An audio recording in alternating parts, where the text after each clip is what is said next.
Aujourd'hui, je vais vous parler des anges et des bergers, que l'on retrouve aussi dans toutes les crèches, comme celle-ci de la paroisse Saint-François-Xavier à Paris. Les anges ont leur place dans la crèche. C'est eux qui ont annoncé aux bergers que le Rédempteur est né, que le Sauveur est né.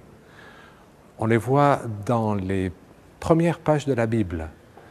Ils ont reçu de Dieu cette mission difficile de garder le jardin d'Éden après le péché d'Adam et Ève et après l'expulsion de ceux-ci du paradis terrestre.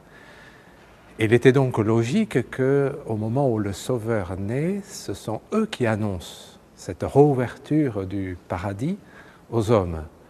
C'est Gabriel qui a annoncé à la Vierge Marie qu'elle allait enfanter le Fils du Très-Haut. Gabriel a également annoncé à Joseph sa mission, et les bergers ont vu cette chorale angélique sublime qui chantait la gloire de Dieu.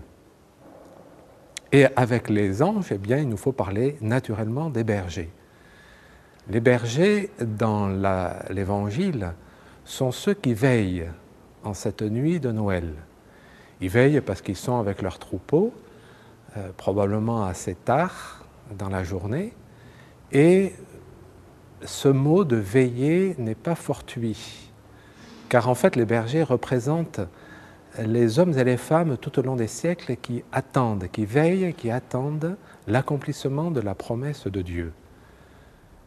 Et ce sont des personnes, les bergers, qui d'une certaine manière signifient ces pauvres dont parle Jésus lorsqu'il dit que la bonne nouvelle est annoncée aux pauvres. Et dans la première béatitude, il dit « Heureux les pauvres de cœur, car le royaume de Dieu est à eux ».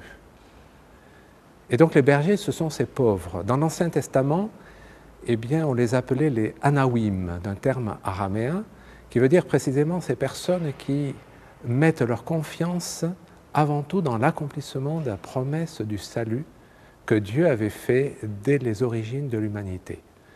Et pour pouvoir écouter cette promesse de salut, pour pouvoir être attentif, il faut vivre cette pauvreté, qui n'est pas forcément d'ailleurs une pauvreté matérielle, mais une pauvreté de cœur, c'est-à-dire libérer son cœur d'un attachement excessif aux biens de la terre ou à sa propre satisfaction pour écouter le Seigneur. Cette pauvreté signifie donc le détachement des biens matériels, signifie également l'humilité, pour effectivement pouvoir écouter notre Seigneur. Également dans notre prière, nous devons être ces anawim, ces pauvres de cœur, comme on le voit dans la figure du publicain, dans la parabole du pharisien et du publicain qui vont prier dans le temple. Le pharisien est imbu de lui-même, il est vaniteux, il se glorifie de ses bonnes actions, et c'est le publicain qui vit cette pauvreté, ce détachement, cette humilité, qui reconnaît ses fautes et qui attend le salut de Dieu. Et bien que nous contemplions également dans la crèche cette figure des bergers comme une voie d'excellence pour nous approcher du Seigneur dans la voie de la pauvreté et de l'humilité.